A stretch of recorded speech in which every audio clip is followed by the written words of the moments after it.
से समझा जाए? इसका मतलब ये है कि 5 राज्यों के चुनाव खत्म होते ही इंडिया गठबंधन के कई नेता, कई घटक एनडीए में शामिल होने वाले हैं।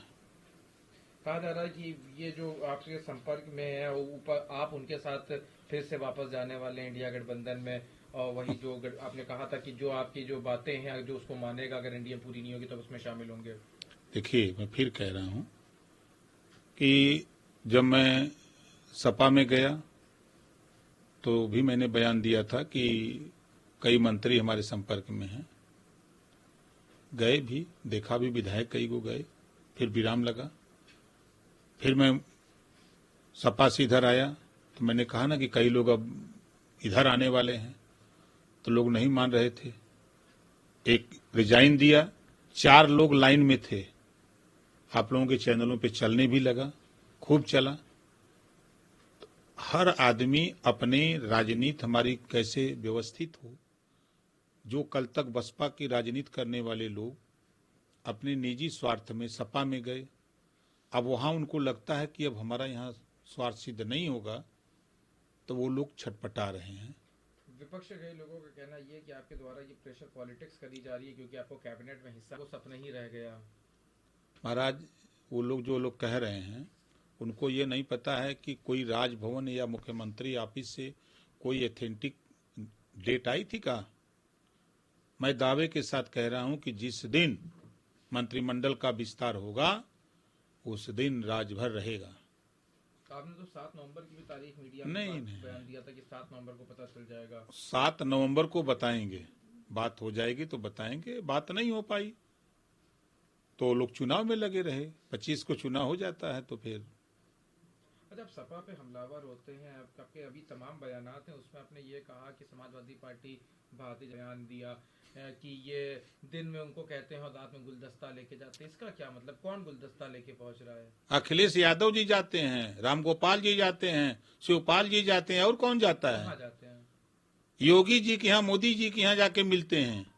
आप बताओ, अगर किसी आदमी के खिलाफ छोटी सी धारा में मुकदमा लिख दिए जाते हैं तो पुलिस दौड़ा के बंद करती है। और जहां सीबीआई खनन घोटाले में अखिलेश जी का नाम आया, सारे चैनल पे चला, अखबारों में खबर आई। गोमती रिवर फ्रंट में रामगोपाल, उनके बेटे शिवपाल, अखिलेश, सबके नाम आए। ये लोग बच कैसे रहे हैं?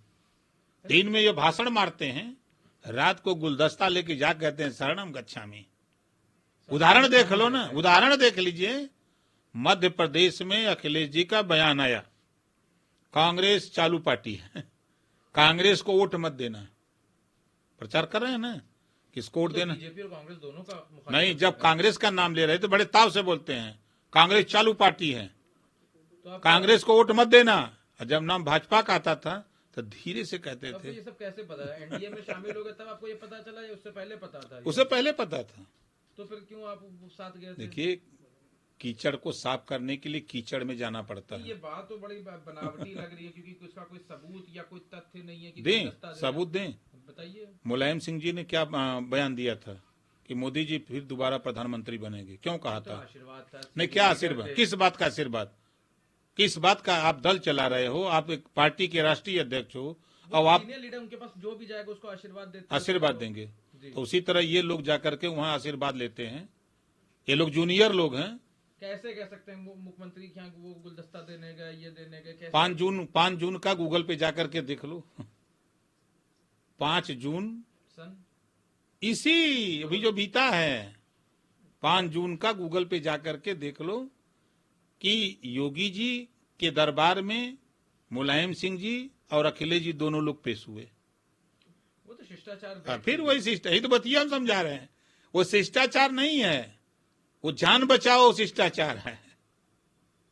तो शिष्टाचार बेटे, ऐसे जब आप भी एनडीए के में नहीं थे तो आप भी ऐसे लोगों से सब मिला करते थे? बिल्कुल मिलते हैं, हम तो सीना ठोक के कहते हैं मिलते हैं। तो शिष्टाचार भेंट नहीं होती थी? है? वो डील की भेंट होती थी? बिल्कुल डील की भेंट होती थी।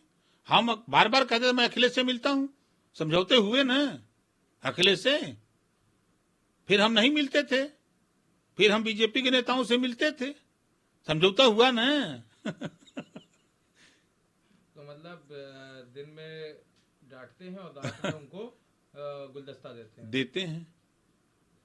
एक सवाल और है, खाद्य पदार्थ हैं जिसपे सर्टिफिकेशन दिया जाता है, उस पर प्रतिबंध लगाया जाए, क्योंकि हलाल को हर चीज में हलाल नहीं ऐड करें, क्या कैसे देखते हैं इस पूरे मामले को? देखिए, किसी साथी ने आपत्ति थाने में दी, जांच हुई, जांच में दोषी पाए गए कि ये चीजें गलत हैं, तो उस पर गलत है क्या समझ पा रहे हैं? अब ये जांच, पूरी जांच रिपोर्ट तो मैं नहीं पढ़ा, लेकिन तमाम प्रोडक्ट हैं उस पर बैन क्यों नहीं लग रहा है?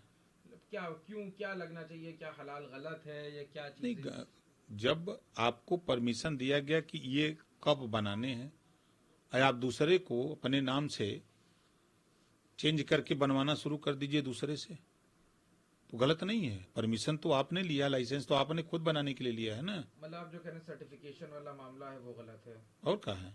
दूसरे क्यों बनवा रहे भैया? आप क्यों लाइसेंस देने वाले कौन हो सकते हो? जब आपने अपने लिए लाइसेंस लिया है तो आप दूसरे को लाइसेंस कैसे दे सकते हो? उससे कह दो वो लाइसेंस लेके अपना बनावे। बीजेपी समाजवादी पार्टी के लोगों का कहना यह है कि ये जमीनी मुद्दों से हटाने के लिए चीजें, स्वामी प्रसाद मौर्य ने भी बयान दिया था कि जब चुनाव ले आती है और हलाल हलाल चिल्लाने लगती है। ये समाजवादी पार्टी के लोग चिल्ला रहे हैं। समाजवादी पार्टी के लोग एक नाम बता दीजिए कि जो सही काम हुआ हो उसका समर्थन किए हों, एक नाम बता दीजिए। सदन में अखिलेश जी भी रहते हैं, हम भी रहते हैं, और स्वामी जी भी उच्च सदन में रहते हैं। कभी पिछड़ों के छात्रवृत्ति शुल्क प्रतिपूर्ति सबको मिले, क्या आवाज उठाया किसी ने? 27% आरक्षण बांट करके पिछड़ों को सबको बराबर हिस्सा दिया जाए, क्या अखिलेश जी और क्या मौर्य जी ने सदन में इस बात को बोला? क्या सच्चर कमेटी की रिपोर्ट लागू करने के लिए कभी अखिलेश जी ने सदन में बोला? 1.5 साल हो गए, मैं भी उनके साथ हूं। क्या रंगनाथ मिश्रा की रिपोर्ट लागू करने के लिए क्या कभी अखिलेश जी ने सदन में बोला? वोट तो चाहिए मुसलमानों का, फिर मुसलमानों के हित की बात जो है, जो कानून है, जो रिपोर्ट है, उसको लागू कराने के लिए क्यों नहीं लड़ते हो? रंगनाथ, ये रोहिणी आयोग का गठन हुआ 27% आरक्षण राष्ट्रीय स्तर पे आरक्षण बांट को देने के लिए, क्या कभी अखिलेश जी की जबान पे बात आई? बिना मतलब का सिर्फ मुसलमानों को नफरत, मुसलमानों को एक अपना सिंपैथी दिखाने के लिए नफरत दिला करके उनका हक लूटने का काम अखिलेश जी करते हैं और कुछ नहीं करते।